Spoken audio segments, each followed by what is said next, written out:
Saturday, January 28th, 2017. So diary, I've been doing a lot of thinking with the past. You know, it's funny how you can make decisions that seem very small in the immediate, you know, that end up having very large repercussions, like a very large butterfly effect. You know, you chuck the pebble in the pond and it just ripples out. And it's funny because those defining decisions that you make quite often last a lifetime afterwards. But you don't realize it at the time. That's the magic of it. That's the fun of it. You know, the course of my life changed at one moment, and I can pinpoint when the course of my life changed. Like almost like the train tracks where the train was going this way down the tracks, and someone yanked the lever, and they went boom, and they moved off to the side. And you had no idea that that was going to completely, you just assume that life is going to continue to be linear and go in roughly the same direction. But life is not a series of linear events. Things can change at any moment, at any time. And this is one of those things that really proves that to me. See, the moment that can completely redefine my life is when I met my wife, Margaret. Before I met Margaret, I was somewhat of a vagrant, and I'd done a lot of time on the streets. I'd slept out in tents, in cabooses, in parks. I'd, you know, in big abandoned warehouses. I'd been a busker for years, where you throw your case out and you sing for your supper, part of the whole town environment and that kind of thing. And I met Margaret, and all that stuff kind of changed. You know, to be with her, I had to sort of do other things. You know, make big changes in my life. And that was also partially because I was going through a very deep religious experience. And one day I just stopped bringing my guitar downtown and started bringing my Bible downtown. Now this is a long time ago. I don't even like to talk really about religion anymore. I've gone through some very deep things personally, and I just, in general, maybe I'll talk about it more in the diaries later, but I don't want to talk about it now. The point is, the freedom that I felt back then to be able to create and sing to an audience of everyone and no one at the same time, to have people respect you for what you are and be thankful that you're there, but no one has to actually stop.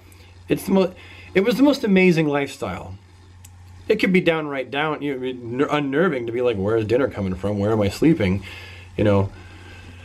But it was also so freeing to feel like I could do what I wanted with my life. I was in control of my life. And I missed so many things about my life back then.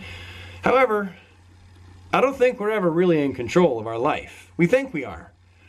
We lay these plans out in front of us and we go, this is where I am now, and this is where I want to be later, so this is what I have to do to get there later. The problem is that's just the foreseen rough blueprints of what you're hoping will happen. Some people, they can plan this stuff out and it works. They end up exactly where they thought they were going to be, where they wanted to, for the most part. For most of us, I don't think that's the case. I think that we have a rough idea of what we want to do or what we think is going to happen, and then other things. Life happens, is the saying. Life happens, and it's true, life happens. I figured that my life would be completely different, but then I also wanted the house and to be married, and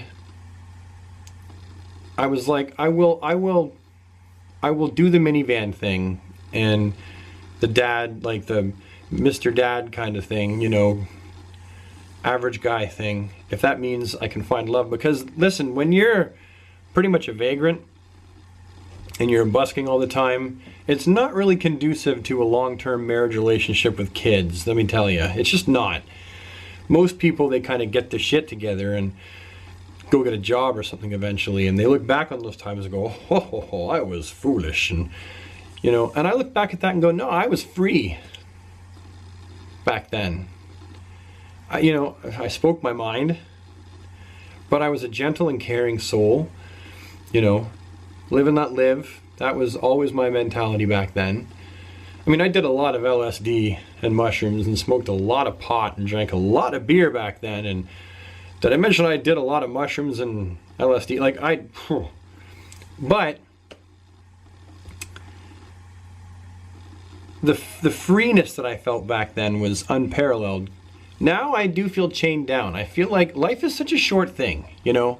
Life is not, we don't have a long time on this earth. It feels long. But once you've lived every second, it's gone, it's done, it's behind you. And it's like going for a long walk. You ever set out to go on like a long walk? Maybe you're exercising and you leave the house and you start on the path. And I think I've talked about this before on another channel maybe, but you start the walk down the end of your driveway and you think, yeah, wow, I got a long walk ahead of me. And you just go for the walk. You're just like, yeah, you're prepared. You're in your mind, you've accepted it's going to be a long walk and you're cool with that. And then you get about halfway and you kind of look back and you think, wow, I've gone a long way. It's like it's half done. And then you get to the end and you can see your house and you're like, wow, that's the home stretch. Wow, that didn't take any time at all. Or like when you watch your favorite movie. For me, when I set out, for example, to watch Batman v Superman, which the critics hated, I liked it, especially the Ultimate Cut. But I'm a big DC geek. I digress. When I first started the movie, you get in the theater and you're like, yes, this is going to be so awesome. It's going to be 2.5 hours. And I've got a whole 2.5 hours of like Batman and Superman movie bliss in front of me. And then all of a sudden you realize you're halfway through. Because you can see the plot building up. You're like, okay, I'm halfway through now. Okay, well at least I've still got the other half left. I mean, I've done half, but I've still got so much left. But then before you know it, the credits are rolling. And it's done. It's over. The lights come back up. You pick up your coat, fold it over your arm or put it on and walk out of the theater and get in your car and go home. That's going to be life one day. One day we're going to be at the end of all of our movies. It's going to be done and over with. I don't want to be at the end and have regrets like I didn't live my life. I didn't take ownership of my life, you know? And that's the thing. Back then, I felt like I had a measure of ownership over my life. Right now, I love my life. And I feel like now, though, I have more systems in place, more series of events that I adhere to rather than just straight ownership. Does that make any sense? And so I find myself lately feeling a little bit trapped, like I've lost a portion of who I am. And so I've been fighting back. That's why I dyed my hair bright red. Because I like to dye my hair bright red. And fuck be damned all the people in my family that think I'm retarded and ridiculous for dyeing my hair bright red. It's not a midlife crisis, it's a coming back to life crisis in a sense. Because I went through a whole thing. That's not even for this diary, you know, but I find myself wishing that I could go back and relive some of that without the drugs and the alcohol. You know, I find myself wishing I could be more free again. Singing for people downtown, not in bars. I don't want to sing for fucking drunk people. I just want to sing for the average person. I want to be that fly on the wall singing music, you know? I want to have that freedom. And I just, because I feel so, I mean, I love my life, but I do feel a certain amount of being caged and a certain amount of judgment and pressure on my life because now I'm not doing those things that everyone expects me to do. I find myself not only surrounding myself with the things of my past that made me happier, made me feel, you know, surrounding myself with things of better days, but I'm really wanting to find a way to incorporate the two again and have control of my life and it, you know, I have to decide, not society, not my mother and father-in-law, not my parents, not even my obligations. I have to find a way to make everything work together. Because life is short, and I'm going to be dead soon. Sounds harsh, but one day I'm going to be, at the end of my movie, I'm going to be laying in a hospital bed, if I'm lucky, dying of old age, looking back going, it's over, it's done. There's no more anything, no more going out, no more freedom. I'm on my last day or two of life, taking my very last breaths that I could probably count. and then it's over. And no one knows what's after. People say they do. People have ideas and religious beliefs, but the fact remains, nobody knows what's after. So that's just my thoughts as of late.